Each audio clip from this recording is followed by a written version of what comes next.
thing that I fear for you the most is the minor shirk.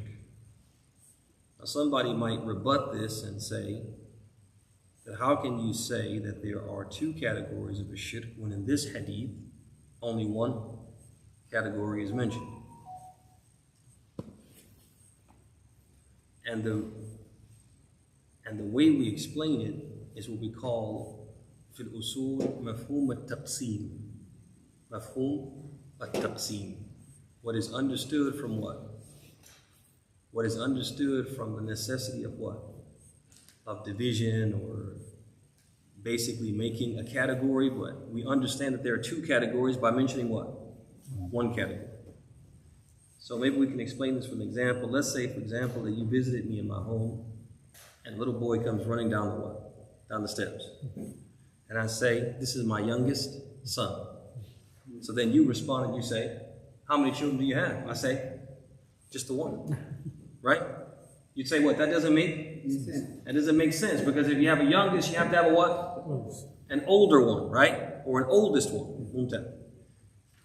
فنفس الشيء, similarly, if the Prophet said, أخوف ما أخاف عليكم الشرك الأصغر, the one that the shirk that I fear for you the most is the minor shirk, then that necessitates there must be what? A major shirk. You guys see that? That's what we call mafhum at-taqsim. طيب, major shirk is تسوية غير الله بالله في الاعتقاد.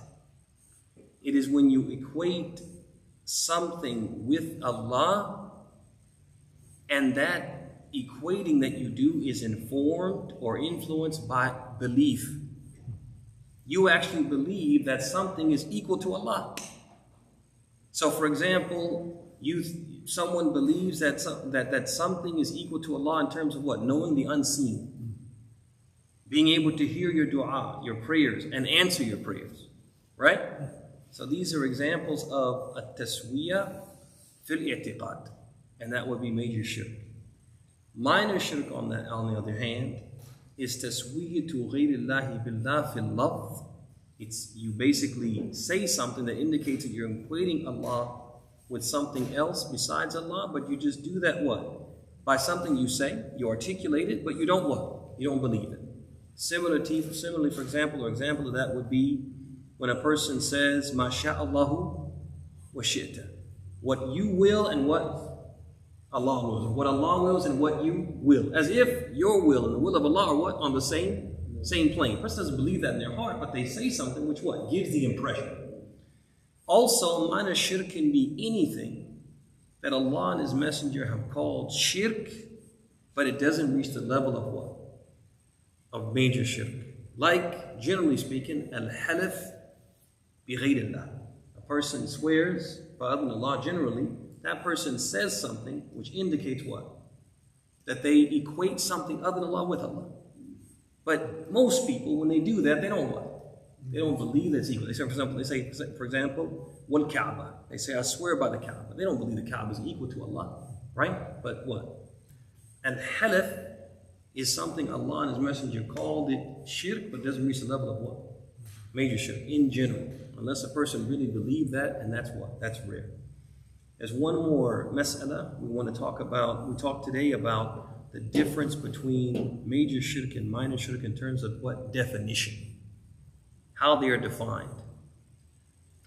Tomorrow we want to close with how they are different in terms of their impact. The impact and effect of shirk al-akbar versus shirk al-asghar. And then we'll close our muqaddimah and we'll actually begin looking at the chapter. Tafadhal Hatim. So the hadith that you mentioned, the Prophet peace upon him was actually asked in the second part of the hadith, and what is the minor shirk? So he said, that which I fear the most concerning you is the minor or the lesser shirk. So some of the companions, or one of the companions asked him, what is the minor or the lesser shirk? He said specifically al-riya. So does that mean it's only al-riya? No. Specifically al-riya? No, I think على سبيل المثال. The Prophet has just given an example. Or when he said, أخف ما أخاف عليكم الشرك الأصغر, the one that I fear for you the most, or the shirk that I fear for you the most is the minor shirk. He had a particular Noah or a particular example of it in his mind. So basically, the shirk that I fear for you the most is ostentation, ar-riya. And that riya is what? It's a form of what? Of minor shirk. It's as if he was saying that. But it's not the only form of minor shirk, because we know, for example, al-halaf is a form of it. Wa-at-tasweer bil-lafz, like masha'Allah wa shi't, is a form of it. And so I think basically the Prophet had that in his mind. Why? Because this is the one that's probably most common amongst people who are what? They're keen not to commit what? Major shirk. But a lot of people who are keen to not commit major shirk will commit what? Minor shirk. What form of minor shirk? More often than not. Al-halaf? No. At-tasweer bil-waw? No. What? Ar-riya. Ar-riya, because what? It's something that we can fall into when we don't even realize when we're doing it. I'll give you an example. One of the early Muslims, he was one of those people who was very keen to come to the salat early. And he would always be in the first row. Always be in the first row. So one day, it just so happened that maybe he got up late from a nap, or, just before he was about to leave, he needed to make wudu or something. He ended up what? Being late. And so he started what?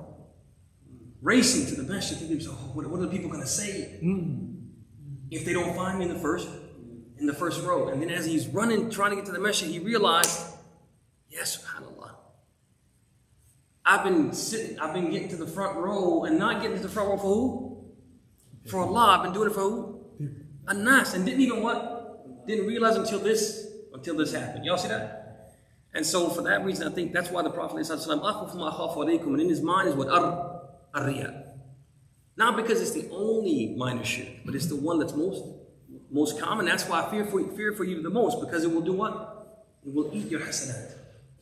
It will eat your hasanat. It will not destroy all of your deeds that we're going to see. It won't destroy all of your deeds, but it will destroy every deed that is what? It is associated with. Every deed that it's mixed with. And so people will lose out on their good deeds if they're not cognizant and vigilant as it relates to what? Ar-riya. Like anything else, ya ikhwan? Go on once.